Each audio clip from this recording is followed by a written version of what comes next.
We live in fear of the person who coughed right next to you, or the person down the street who doesn't look that well. Oh my God, I got to stay away from them. Every year, about 0.1% of the population will die from every flu that comes up every year. It's not different than flu, it's just a bad flu. It's dangerous except for this: it can be treated. The coronavirus is a flu virus, and they want to say it's not the flu. And I go, look, a flu has a range of symptomology. You've experienced that range yourself. Some flus, you don't even know you had the flu. The immune system takes it and runs with it so fast that it eliminates the symptoms even before they manifest. So you may have had flus in the past, didn't even know you had it, because the active immune system would eliminate it.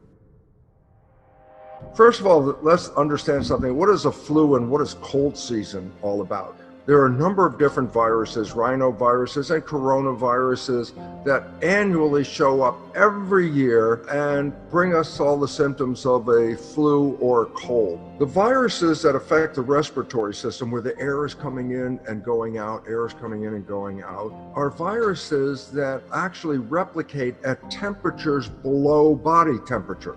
When a virus of this cold nature infects a cell, it doesn't replicate at 98.6 or 37 degrees. That's too warm.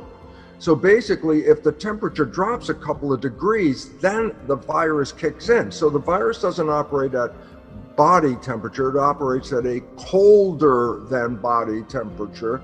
That's why flu season is associated with winter. The average person is going to have flu symptoms that range from, I didn't even know I had the coronavirus, to respiratory distress. That is a threatening problem.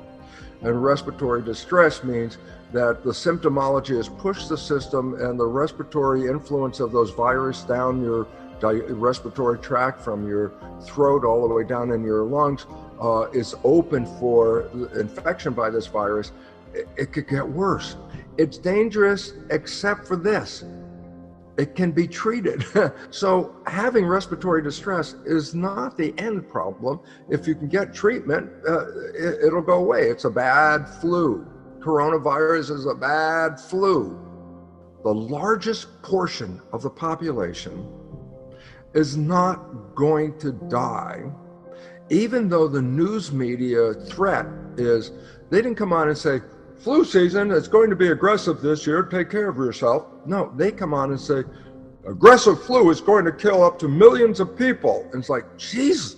As soon as I hear that, it's like, okay, it's not every regular year now. It's like, I could die, millions of people, that includes me.